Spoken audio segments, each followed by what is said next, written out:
ព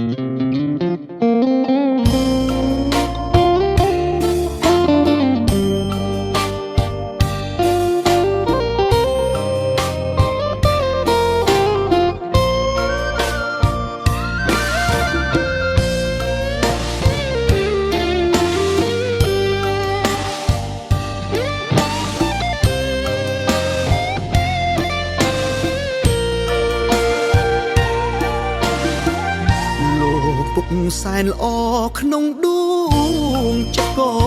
នលោកពុកជាក្បូនសណ្ដោងសណ្ដូនគ្រួសារយកសាច់ជោគឈាមទៅបដូរលះបង់ដើម្បីគ្រួសារទោះបងសង្ខារមិនស្ដាយ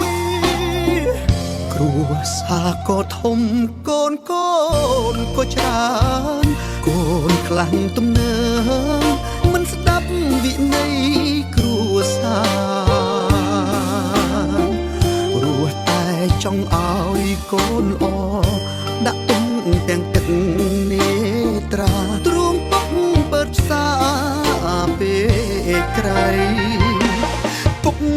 អើយពុកល្អ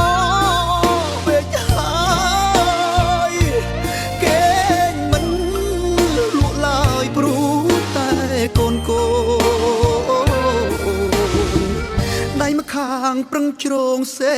ដ្ឋកិច្ចដៃម្ខាងទុកធ្វើជាខ្នើយតាពីមិនអើយកូនចៅលំបារឹកដឹងរត់យល់កូនឈួលទឹកភ្នែកអាណិតពុកពេពុនរែកច្រើនឆ្នាំមកហើយកូនខ្លាំងខំដឹងកាយពុកក៏មិនយកទុំឡើយទឹកចិត្តពុកអើយសែនល្អ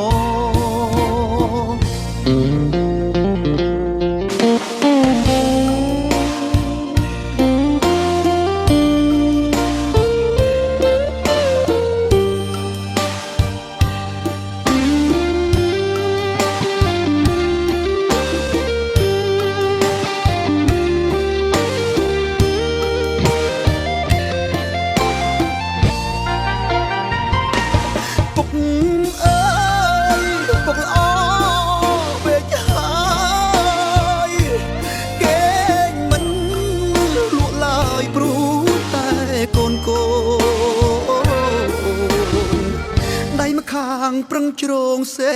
ដ្ឋកិច្ចដៃម្ខាងទុកធ្វើជាខ្នើយតាពីមិនអើយកូនចៅលំបា